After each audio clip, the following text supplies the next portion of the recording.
Hello students, once again I welcome to all of you in the fourth lecture of coordination chemistry. बच्चों,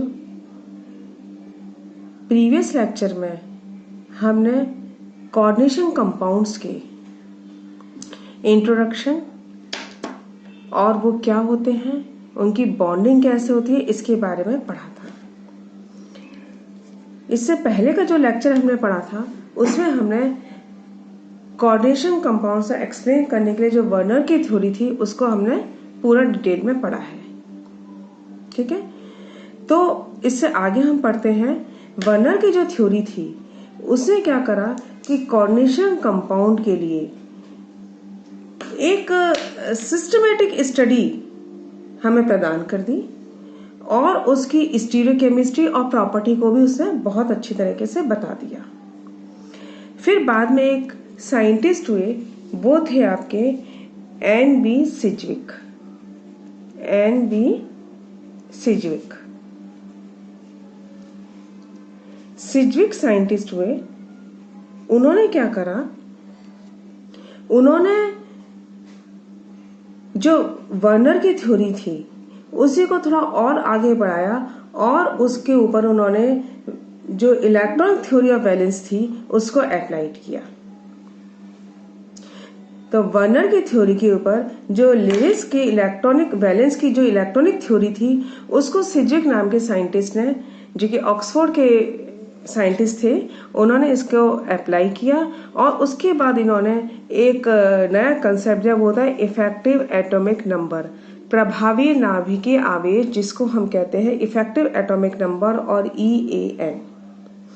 तो effective atomic number के ऊपर भी बच्चों आपसे या तो शॉर्ट नोट पूछा जा सकता है, ठीक है, या फिर आपको कुछ कॉम्प्लेक्सेस दिए जा सकते हैं, कुछ कोऑर्डिनेशन कंपाउंड दिए जा सकते हैं और आपसे पूछा जा सकता है कि कौन सी नोबल गैसेस के समान का कॉन्फ़िगरेशन है। इसने क्या करा, सिजविक ने इफेक्टिव एटॉमिक नंबर का जो कंसेप्ट था उसने कॉम्प्लेक्सेस के ऊपर, इसने कॉम्प्लेक्सेस के फॉर्मेशन थे उनके ऊपर अप्लाई किया और कॉम्प्लेक्सेस के ऊपर अप्लाई किया और कॉम्प्लेक्सेस के फॉर्मेशन और स्टेबिलिटी को उसने एक्सप्लेन दिया।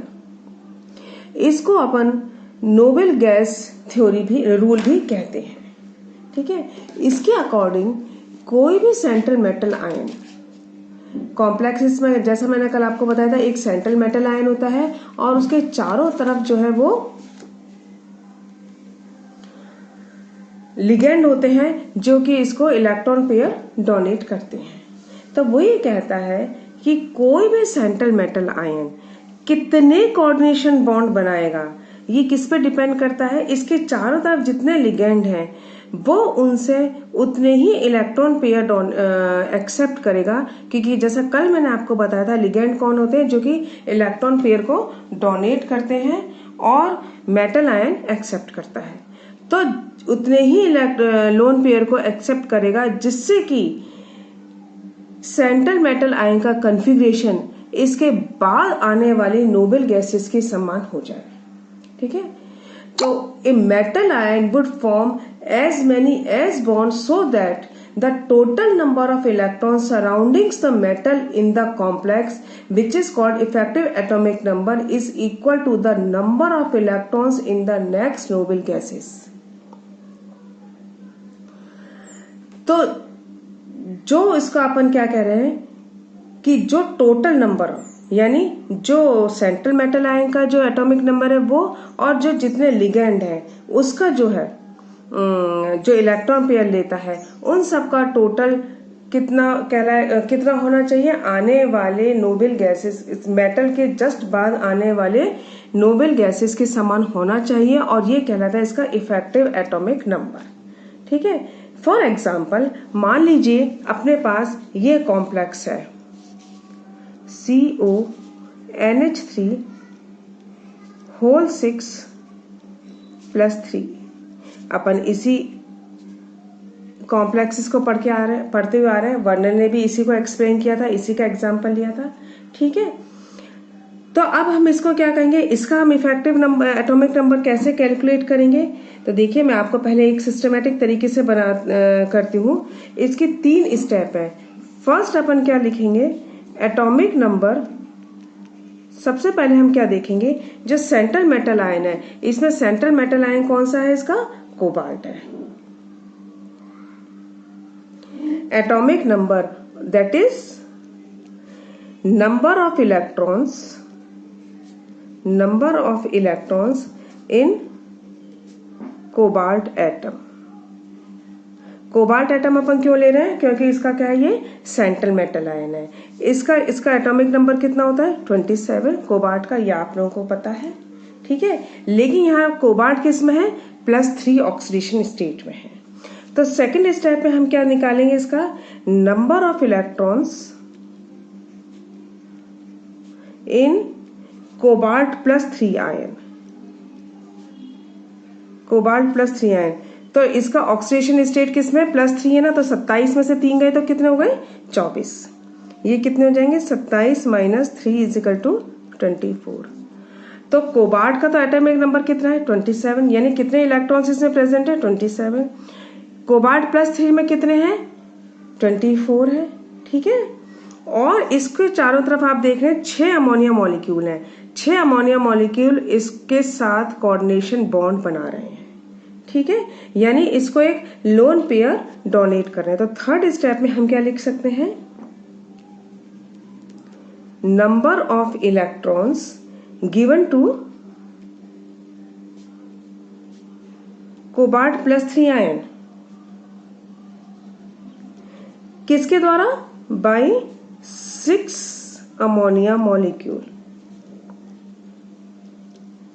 तो ये कितने हो जाएंगे, एक अमोनिया मॉलिक्यूल कितने दे सकता है, 2 इलेक्ट्रॉन दे सकता है, यानी एक लोन पेयर दे सकता है। तो 6 अमोनिया मॉलिक्यूल कितना देंगे, 12।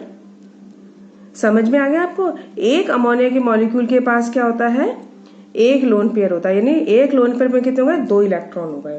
तो 6 ने कितने दे दिए, 12, ठीक है।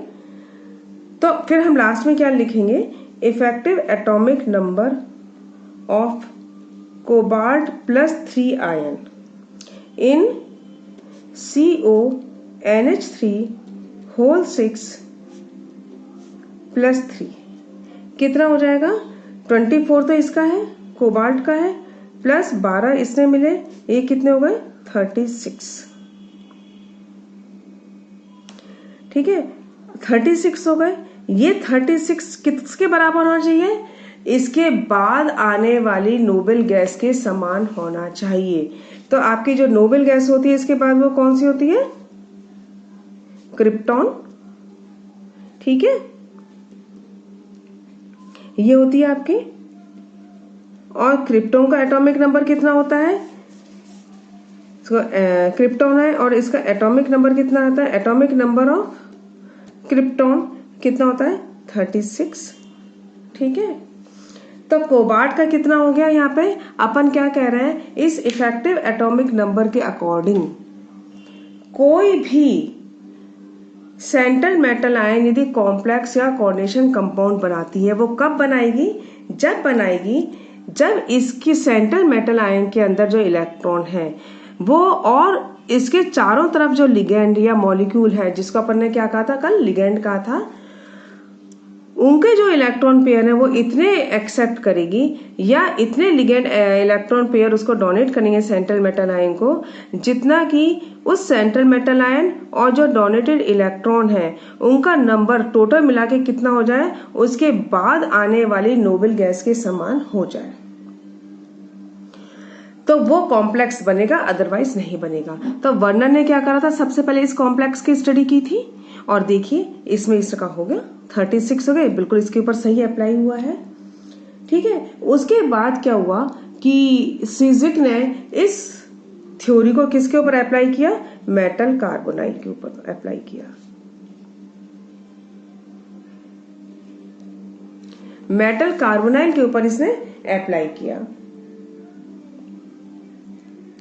तो उसने ये देखा कि मेटल कार्बोनाइल में जो मेटल एटम होती है वो किस में होती है, जीरो ऑक्सीडेशन स्टेट में होती है। ठीक है, जब जीरो ऑक्सीडेशन स्टेट में होती है तो नंबर ऑफ इलेक्ट्रॉन्स जो कि मेटल आयंस में है, यानी मेटल कार्बोनाइल हम लेते हैं और मेटल कार्बोनाइल में हर मेटल किस में होती है, जीरो ऑक्सीडेशन स्टेट में होती है। तो यानी जो मेटल के अंदर जो इलेक्ट्रॉन्स है वो किसके बराबर होंगे, उस मेटल के एटॉमिक नंबर के बराबर होंगे। और कार्बन मोनोऑक्साइड कितने, कार्बन मोनोऑक्साइड फिर क्या करता है मेटल कार्बोनाइल में, 2 इलेक्ट्रॉन सेंट्रल मेटल आयन को डोनेट करता है। तो मान लीजिए आपका मेटल कार्बोनाइल है, ठीक है, ये जो मेटल कार्बोनाइल इस तरीके का होगा, इसमें मेटल आयन किस में होता है आपका, जीरो ऑक्सीडेशन स्टेट में होता है। ठीक है, ऑक्सीडेशन स्टेट में होता है। तो इसलिए इसका जो नंबर ऑफ इलेक्ट्रॉन्स किसके बराबर होंगे, इन metal, number of electrons in metal किसके बराबर होंगे, इसके एटॉमिक नंबर के बराबर होंगे, Z। ठीक है, और कार्बोनाइल आयन कितना करता है, 2 इलेक्ट्रॉन यानी कि 1 इलेक्ट्रॉन पेयर डोनेट करता है। तो ये क्या है, आप क्या कह सकते हैं, each carbonyl item molecule donate 2 electrons, that is 1 electron pair to central metal ion. अब 4 कार्बोनाइल है तो 8, 6 है तो 12, इस तरीके से करेंगे, है ना। अब मान लीजिए हमारे पास जो number of carbonyl molecules attach to metal ion यदि Y है, यदि हम क्या कह रहे हैं कि जो मेटल आयन है उसका तो एटॉम, उसमें इलेक्ट्रॉन कितने होंगे, उसके एटॉमिक नंबर के बराबर होंगे, और उसको जो कार्बन मोनोऑक्साइड के जो मॉलिक्यूल हैं वो क्या कर रहे हैं, लोन पेयर दे रहे हैं। अब जितने भी मॉलिक्यूल हैं, ठीक है, जितने भी मॉलिक्यूल हैं कार्बन मोनोऑक्साइड के जितने मॉलिक्यूल हैं, मान लीजिए Y है, ठीक है, तो जो कितने इलेक्ट्रॉन डोनेट करेंगे, total number of electron donate by CO molecule कितने होंगे, 2Y के बराबर होंगे, कि एक कार्बन मोनोऑक्साइड क्या कर रहा है, 2 इलेक्ट्रॉन डोनेट कर रहा है। और नंबर ऑफ कार्बन मोनोऑक्साइड यदि हमारे पास Y है तो हर कार्बन मोनोऑक्साइड कितने करेगा, 2Y करेगा। तो इफेक्टिव नंबर, एटॉमिक नंबर यदि हम मेटल कार्बोनाइल में देखें, किसमें, इन मेटल कार्बोनाइल में देखें तो क्या होगा, इस तरीके से निकाला दे सकते हैं हम, effective atomic number will be equal to Z plus 2Y। Z क्या है यहाँ पे, number of electrons in metal, Y क्या है, 2Y क्या है, एक कार्बन मोनोऑक्साइड जितने इलेक्ट्रॉन देता है उसका दुगना। ठीक है, अब इसका अपन एग्जाम्पल भी ले सकते हैं। मान लीजिए अपने पास CrCO6, ये आपके पास है मेटल कार्बोनाइल, ठीक है। तो इसमें से एटॉमिक नंबर ऑफ क्रोमियम कितना है, 24, ठीक है, यानी Z, क्योंकि इसमें क्या है, मेटल किसमें, जीरो ऑक्सीडेशन स्टेट में है। Number of electrons obtained from 6 CO molecule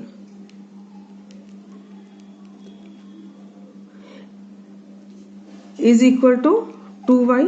यदि Y है तो 2Y, क्योंकि एक हर कार्बन मोनोऑक्साइड कितने कर रहा है, 2 इलेक्ट्रॉन को डोनेट कर रहा है। तो यहाँ पे कितने, 6 है, तो इसका मतलब क्या होगा, 6 × 2 इज इक्वल टू 12। ठीक है, तो इसका मतलब कितना होगा, इफेक्टिव एटॉमिक नंबर कितना हो जाएगा क्रोमियम का, 24 plus 12, that is 36. Again this is equal to krypton. तो जितने भी मेटल कार्बोनाइल हैं, जितने भी मतलब मोस्ट ऑफ द जो मेटल कार्बोनाइल है वो इस इफेक्टिव एटॉमिक नंबर वाली थ्योरी को फॉलो करते हैं। ठीक है, तो इसके कार्बन ये क्रोमियम के जस्ट बाद कौन सी नोबेल गैस आ रही है? क्रिप्टॉन। इसके बराबर हो गया। ठीक है, लेकिन अब अपन ने किस में अब एक बात अपन और कह सकते हैं कि जो भी इसमें देखिए आप,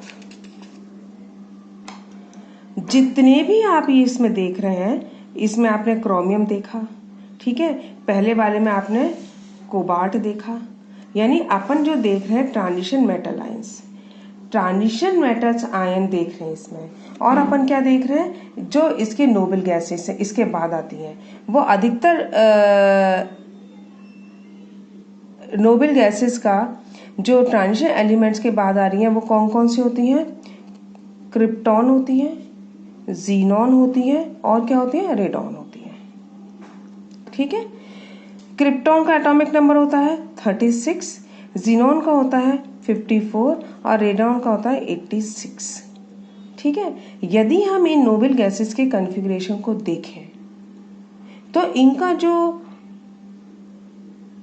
आउटर इलेक्ट्रॉनिक कॉन्फ़िगरेशन होता है वो सेम होता है, that is N-1 D10 NS2 and NP6। अधिकतर जो ट्रांजिशन मेटल्स हैं जो कि कॉम्प्लेक्स या कोऑर्डिनेशन कंपाउंड बना रहे हैं, तो अपन क्या कर रहे हैं कि वो जब भी कॉम्प्लेक्स बनाएंगे जब इनका इलेक्ट्रॉनिक कॉन्फ़िगरेशन इनके बाद आने वाली नोबेल गैसेस के समान हो जाएगा। तो इनके बाद जो नोबेल गैसेस आती हैं जनरली कौन सी? क्रिप्टॉन होती है, जीनॉन होती है और रेडॉन होती है। और इनका आउटर मोस्ट कॉन्फ़िगरेशन कैसा होता है? N-1 D10 NS2 and NP6। ठीक है, और ट्रांजिशन एलिमेंट्स का कैसा होता है? ट्रांजिशन एलिमेंट्स का जो इलेक्ट्रॉनिक कॉन्फ़िगरेशन होता है वो भी कैसा होता है? सेम होता है, N-1 D NS and NP ये होता है। ये ऑर्बिटल जो होते हैं कि वैलेंस ऑर्बिटल होते हैं, और ये वैलेंस ऑर्बिटल को ये इनके क्या होते हैं? Valence orbital. और वैलेंस ऑर्बिटल कितने ले सकते हैं इसमें? 18 इलेक्ट्रॉन्स। तो ट्रांजिशन एलिमेंट्स जो होते हैं इनमें अधिकतर वैलेंस ऑर्बिटल कौन से होते हैं? N-1 D NS NP, और ये इसमें कितने ले सकते हैं? 18 इलेक्ट्रॉन्स ले सकते हैं। ठीक है, तो हम ये कह सकते हैं कि इफेक्टिव एटॉमिक नंबर वाला जो रूल है वो तभी ऑबे होगा जब जो ट्रांजिशन मेटल्स हैं उनकी जो वैलेंस ऑर्बिटल है उनमें कितने होंगे? 18 इलेक्ट्रॉन होंगे। इसलिए इस इफेक्टिव एटॉमिक नंबर वाले रूल को मॉडर्न भाषा में या मॉडर्न केमिस्ट्री या मॉडर्न पीरियड में अब अपन ने इसको क्या कह दिया है? 18 इलेक्ट्रॉन रूल। ये इंपॉर्टेंट है। 18 इलेक्ट्रॉन रूल बोलो या इफेक्टिव एटॉमिक नंबर बोलो, ये बात एक ही है। क्यों? क्योंकि इफेक्टिव एटॉमिक नंबर में अपन क्या देखते हैं? इफेक्टिव एटॉमिक नंबर में अपन ये देख रहे हैं कि जो ट्रांजिशन मेटल जनरली जो कोऑर्डिनेशन कंपाउंड बना रहे हैं उनका जो कोऑर्डिनेशन कंपाउंड जब ही बनेगा जब वो अपने लिगेंड से इतने इलेक्ट्रॉन पेयर ले लें कि उनका जो इलेक्ट्रॉनिक कॉन्फ़िगरेशन है वो उनके बाद आने वाले नोबेल गैसेस के समान हो जाए। और इनके नोबेल गैसेस के कौन से होते हैं? इनके बाद क्रिप्टॉन, जीनॉन और रेडॉन होती हैं। First, second and third transition series है ना। फर्स्ट के बाद होगी आपकी क्रिप्टॉन, सेकंड के बाद नोबेल गैसेस होगी आपकी जीनॉन और थर्ड के बाद होगी रेडॉन। इनका जो बैलेंस सबसे बाहर का जो इलेक्ट्रॉनिक कॉन्फ़िगरेशन होता है इन वाले का वो क्या होता है? N-1 D10 NS2 NP6। और जो ट्रांजिशन एलिमेंट्स होते हैं उनके जो वैलेंस ऑर्बिटल कौन कौन से होते हैं? N-1 D NS और NP, और ये सब कितने इलेक्ट्रॉन ले सकते हैं? 18 इलेक्ट्रॉन्स। तो इसका मतलब ये है ट्रांजिशन एलिमेंट्स तभी बनाएंगे कॉम्प्लेक्स जब इनमें कितना हो जाएगा? 18 इलेक्ट्रॉन्स भर जाएंगे। तो इसलिए इस इलेक्ट्रॉन को, इस रूल को अपन क्या कह सकते हैं, मॉडर्न पीरियड में रीनेम्ड एज 18 इलेक्ट्रॉन रूल। तो ये तो है आपके इफेक्टिव एटॉमिक नंबर, जो इसने मेटल कार्बोनाइड्स को और कुछ कॉम्प्लेक्सेस को इसने बहुत अच्छी तरह एक्सप्लेन कर दिया। लेकिन इसके कुछ डिसएडवांटेज भी हैं। इसके डिसएडवांटेज क्या है वो देखिए आप।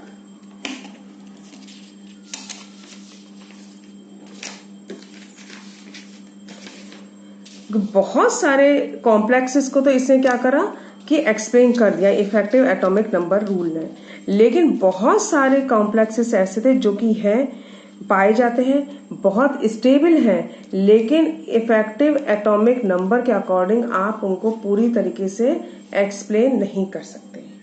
ठीक है, जैसे कि आपका है क्रोमियम NH3 होल 6+3, ये आपका कॉम्प्लेक्स है। ठीक है, अब इसमें आप देखिए एटॉमिक, इसमें सेंट्रल मेटल आयन कौन सा हो गया, सेंट्रल मेटल आयन इसमें कौन सा है, क्रोमियम। सेंट्रल मेटल इसमें कौन सी है, सेंट्रल मेटल एटम क्रोमियम है। ठीक है, तो अपन क्या लिख सकते हैं, एटॉमिक नंबर ऑफ क्रोमियम। ठीक है, ये हो गया आपका 24, क्रोमियम का 24 होता है, लेकिन क्रोमियम यहाँ पे किस में है, +3 ऑक्सीडेशन स्टेट में है। ठीक है, तो अब हम क्या कहेंगे, एटॉमिक नंबर ऑफ क्रोमियम +3, ये कितना हो गया 21। ठीक है, और इसके चारों तरफ कितने हैं, 6 अमोनिया के मॉलिक्यूल हैं। 6 अमोनिया के मॉलिक्यूल है, एक अमोनिया का मॉलिक्यूल क्या करेगा, एक इलेक्ट्रॉन पेयर को डोनेट करेगा।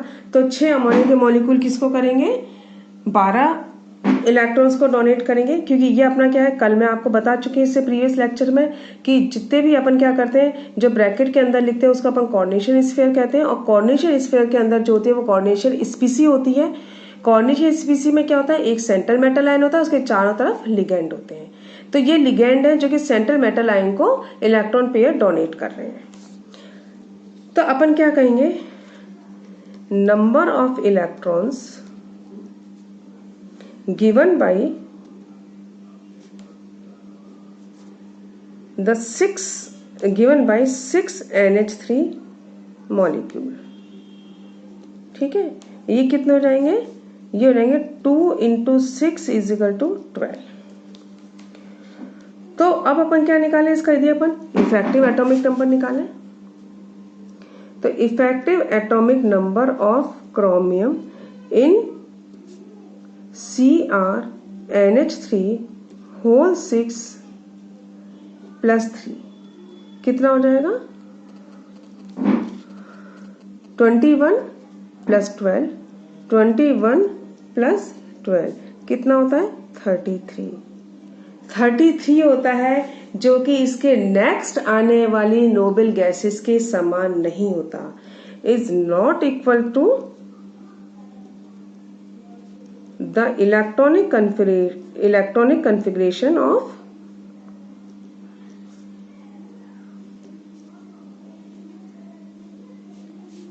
क्रिप्टॉन। यानी इसके बाद आने वाली जो नोबेल गैस है उसके समान नहीं होता। क्रिप्टॉन का कितना होता है, 36, और ये कितना है, 33, तो इसके समान नहीं है। तो इस थ्योरी के अकॉर्डिंग ये आपका जो कॉम्प्लेक्स है CrNH3 होल 6+3 नहीं बनना चाहिए, जिसमें ये है। तो ये इसकी एक बहुत बड़ी ड्रॉबैक है, किसकी, इफेक्टिव एटॉमिक नंबर की जो ड्रॉबैक है, drawback of effective atomic number. तो इसके आप क्या कह सकते हैं कि वर्नर ने जो थ्योरी दी थी सबसे पहले समझाने की कोशिश की, उसको सिजविक ने क्या करा, जो लेविस का इलेक्ट्रॉनिक कंसेप्ट था उसको उसने अप्लाई किया, और अप्लाई के बाद उसने इसको कहा इफेक्टिव एटॉमिक नंबर। उसे कई कॉम्प्लेक्सेस की बॉन्डिंग और फॉर्मेशन को एक्सप्लेन कर दिया, लेकिन मैक्सिमम कॉम्प्लेक्स ऐसे थे जो कि इसके थ्रू एक्सप्लेन नहीं हो पा रहे थे। और इसका दूसरा देखो, एक एग्जाम्पल अपन ले सकते हैं H2O होल 6 प्लस 2। ठीक है, तो इसमें भी देखिए एटॉमिक नंबर ऑफ मैग्नीज तो कितना हो गया 25। ठीक है, यानी जिसको आप कह सकते हैं नंबर ऑफ इलेक्ट्रॉन्स, है ना, नंबर ऑफ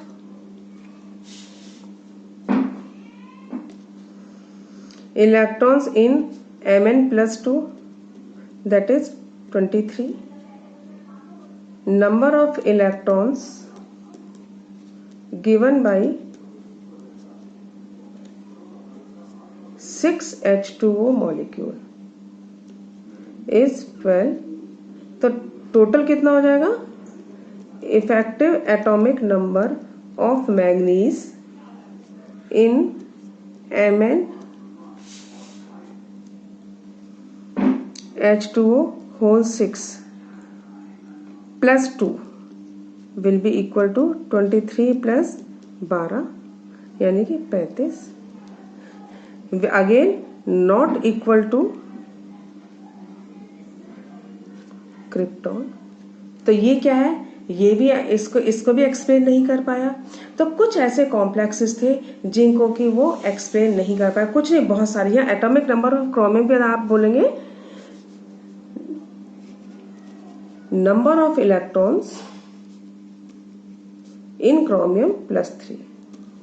ठीक है, तो ये कुछ ऐसे कॉम्प्लेक्सेस थे, तो मैंने कुछ एग्जांपल दिए. बहुत सारे ऐसे कॉम्प्लेक्सेस थे जिनको वो एक्सप्लेन नहीं कर पाया.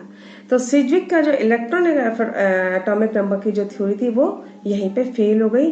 इसके आगे जो और थ्योरीज थी जिसके कारण जिससे कि कॉम्प्लेक्सेस को अपन पूरी तरह से एक्सप्लेन कर सकते हैं, वो अपन नेक्स्ट आगे आने वाले लेक्चर्स में पढ़ेंगे. Till then good bye.